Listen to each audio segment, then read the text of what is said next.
Olá pessoal, tudo bem?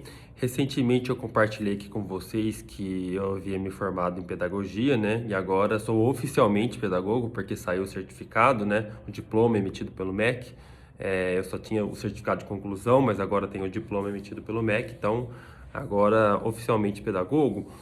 E quando eu trouxe essa notícia aqui nessa rede, eu havia comentado que aos poucos eu ia tentar fazer algumas publicações sobre o que eu aprendi no curso de pedagogia, né? Então, vou tentar trazer aos poucos aqui algumas coisas que me ocorrem sobre isso e tentar relacionar um pouco a minha prática pedagógica também, né?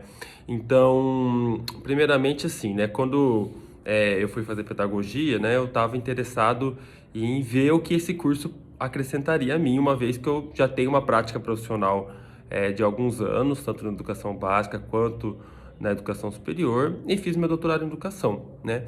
E no meu doutorado em educação eu trabalhei muito com os processos de aprendizagem. Então, como que o estudante aprende, né? Tentar entender como que se dá esse processo de aprendizagem no estudante e como que eles aprendem, quais são as melhores formas, as melhores técnicas que a gente pode utilizar para melhorar a aprendizagem dos estudantes. E eu imaginei que quando eu fosse fazer pedagogia, eu teria uma visão ainda mais ampla sobre isso. E eu tive, né? Então eu aprendi mais ainda sobre teorias de aprendizagem. Eu não desenvolvi uma pesquisa igual no meu doutorado, mas eu aprendi mais sobre teorias de aprendizagem. Mas aí eu percebi que o curso de pedagogia, ele é muito mais amplo que isso, né? Como eu já imaginava também. E uma coisa que eu acho que quem não é da área, não é pedagogo, não tem a noção é do tanto que um pedagogo precisa estudar sobre os mecanismos, sobre a estrutura de funcionamento da educação brasileira. Então, todo mundo que fez licenciatura geralmente tem a disciplina, né? Estrutura e funcionamento do ensino médio, estrutura e funcionamento do ensino fundamental. Mas, realmente, quando você faz pedagogia, essa é uma parte muito importante do curso, né? Muito intensa do curso, intensa e extensa, né? Então é uma parte no qual o curso se gasta bastante tempo, né? E isso foi algo que eu aprendi muito, né? Então eu já tinha uma noção razoável de funcionamento e legislação em relação ao ensino superior. Ainda estou aprendendo bastante, mas eu já tinha uma noção um pouco maior. E aí fui aprender também da estrutura que rege o funcionamento da educação básica, né? Então, um pedagogo tem que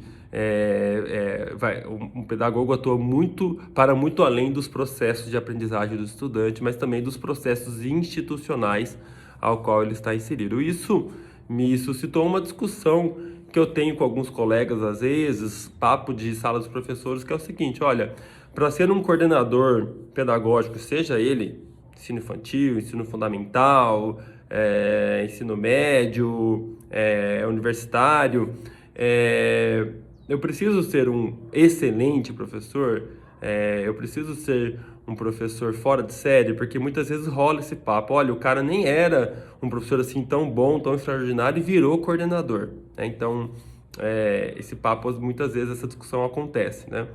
E aí eu acho que o que eu poderia acrescentar sobre o assunto é o seguinte: bom, primeiro, acho que todos nós, né, professores, buscamos no nosso cotidiano a nossa excelência pedagógica, né? A gente busca dar a nossa melhor aula. Mas também é fato que alguns professores, né, eles vão conseguir dar aulas mais bem estruturadas do que outros, seja porque tem melhor desenvoltura, seja porque consegue se preparar mais, consegue utilizar mais recursos pedagógicos, enfim. Aí aqui é uma série de fatores que eu não quero entrar em discussão. Mas para você ser um coordenador, claro, de novo, óbvio que você precisa sempre estar buscando a sua excelência, mas não necessariamente o melhor professor da escola, né, é o que está mais preparado para ser um coordenador, né? Então, quando eu ouço esse tipo de discussão: o cara nem era um professor fora de série e se tornou coordenador. Sim, qual que é o problema, né? Uma coisa tem relação com a outra, mas não está intimamente ligado. É claro que eu entendo que um coordenador, ele já tem que ter passado pelo chão da sala de aula, né, para que ele entenda ali, tenha tido a vivência dos problemas que acontecem lá na ponta da sala de aula, para que depois ele também oriente o professor dele a como resolver essas questões. Mas, para além de entender ali da sala de aula, dos processos de aprendizagem, o coordenador, como eu disse, ele tem que entender muito da estrutura de funcionamento daquele nível de educação no qual ele está inserido. Ele tem que entender muito de legislação, ele tem que saber implementar processos tecnológicos, implementar processos gerenciais, implementar processos legais dentro do curso ou dentro do nível de ensino que ele está inserido. Então, o trabalho do coordenador, ele não vai se restringir somente ao trato com o estudante. E sim, ele também tem que saber lidar com o estudante, ele tem que saber lidar com os conflitos que vão acontecer entre professores e entre professores e estudantes, né? Ele tem que entender das teorias de aprendizagem para ele poder também orientar o professor dele quando necessário, mas percebe que tem muita coisa que não está ligada muito ali à prática docente, né? Na minha prática docente, né, eu enquanto professor, eu não preciso entender tão bem da legislação que rege aquele nível de ensino. Claro, sempre ter uma noção é interessante, mas isso não é o principal da minha ação, né? Um professor ele tem que estar mais ligado aos processos de aprendizagem, como fazer o estudante aprender melhor, processos avaliativos, né?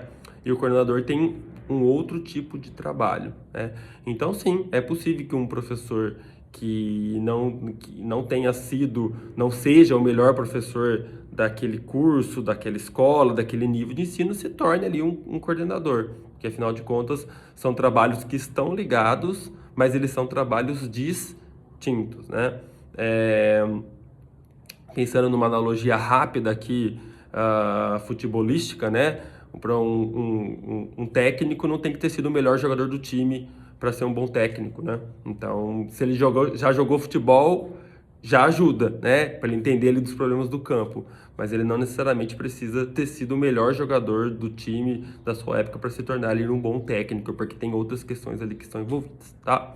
Então é isso. Pretendo nas férias intensificar um pouco mais aqui a minha gravação de vídeos sobre o curso de pedagogia, sobre algumas leituras que eu faço também.